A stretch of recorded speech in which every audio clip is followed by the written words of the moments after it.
So hey guys, so welcome to another video, and today I want to talk about The Forest, which is a survival horror game that you can get for 15 euros on Steam. And this is pretty much the best looking survival game that I've ever played. The footage you're watching right now is a mix between medium and ultra, because I cannot run the game on ultra and get decent frame rate. And if you can't run it on ultra, it looks bloody impressive.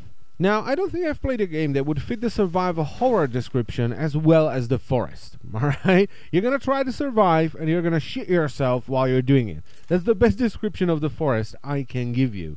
So what's this game about? Well, you are a passenger on a plane, you're flying with your son, and the plane crashes on a huge island. Now, this island isn't randomly generated. The only random thing, as far as I know, is where the plane lands. It will land in different spots every time. When you finally wake up from the crash, you see a cannibal picking up your son and walking away with him, and your goal is to basically find him. Although I don't know if it's possible in this version of the game because I never bothered looking for him. He's somewhere inside a cave system that just freaks me out, to a point where I cannot stay there for more than 10 or 20 minutes without freaking out and running away from the cave. Right, it's dark, you can't see a bloody thing, the enemies are creepy as hell, and I just cannot push myself to properly explore the damn thing. And it's amazing because I live in a village where 90% of the time the lights don't work, so I'm used to walking around in complete darkness and just hearing shit all over the place, and I'm fine with that. But as soon as I go into a cave in this game, I will hear a thing and I'll go and I will run away. I don't know why, it's just way too damn creepy. But you know, every now and then I'm like, okay, I'm gonna wear my big boy pants, I'm gonna go into the cave and I'm gonna conquer it. Nope, hear a thing and run away. And don't get me wrong, I love the caves in this game. They're absolutely superb, but they just freak my balls off. Now, as you can see on the screen, there's also building and crafting, and both systems are pretty robust. They're not as robust as systems you would find in a game like Minecraft, obviously, but they are good enough, alright? The building system still allows you to build some very impressive things, and generally both systems are focused more on you exploring the creepy caves and protecting yourself from the mutants and cannibals. But they're not gonna stop you from building a mansion out of logs in the middle of the forest if that's what you wanna do. And by the way, before people get angry that I'm not showing you any of the cave footage or I'm not showing you any of the enemies, the caves are way too dark. The video would basically just be black, so you wouldn't be able to see a damn thing in the video, which sucks. And the female cannibals run around with their tits hanging out, and I don't think YouTube would be very happy with me showing that. Now let's talk about the enemies for a bit, because for me they are the highlights of this game. They act, well, in a sort of realistic kind of way, even though the AI can still screw up and they will get stuck on things every now and then, and maybe they will start running around in a circle for no reason, but the way they act is just unnerving. You know, you never know what's gonna happen when you see an enemy in the game, because sometimes they will simply charge you and start battering you with clubs, but other times they will just stalk you instead. You will see them in the distance shimmying between the trees, and you never know when they're gonna jump out, and sometimes they don't. They will just leave you alone. And even after sort of 50-ish hours, I keep discovering new things the enemies will do.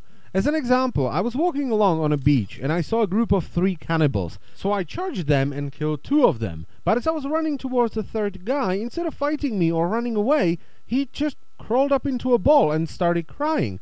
And that left me so confused that I left him there and I just went back to my base without killing him. And it always makes me laugh when a single cannibal tries to intimidate me by shouting in my face and it doesn't work. And what I mean by that is every now and then when you meet a lone cannibal, he will try to intimidate you by running up to you and shouting in your face. But if you don't move or you don't run away, he will realize it's not working and he will leg it. And that's enough about the enemies. I don't want to spoil too much. It's better when you experience them on your own. Now let's talk about the exploration and the survival system. So at the bottom right corner of my screen you can see my armor, health, thirst, hunger and stamina. So there are 2 different types of armor. The first one acts as a secondary health bar and is acquired by skinning lizards. The second one protects you from the cold and is acquired by skinning deer. You can restore your health by either numbing on meds or by creating an herbal mixture from the herbs you find around the island. Thirst and hunger are pretty simple. You can drink water, booze and soda, and you can eat animals, berries, the mutants and the cannibals to show them that you are the true monster of this island. And finally there's stamina, which is probably the most complicated stat right now because they've added stats like athleticism, they also monitor your weight and your strength,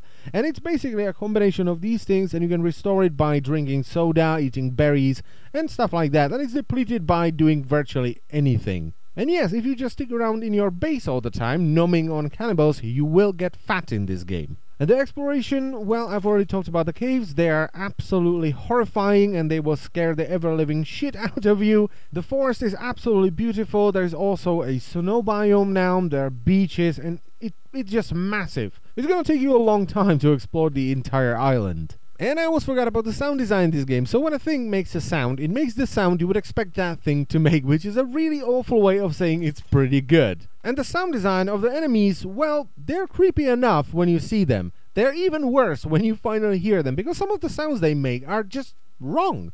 But anyway, that's enough blabbering for today, alright? So if you're interested in the forest, the link to it will be in the description below this video.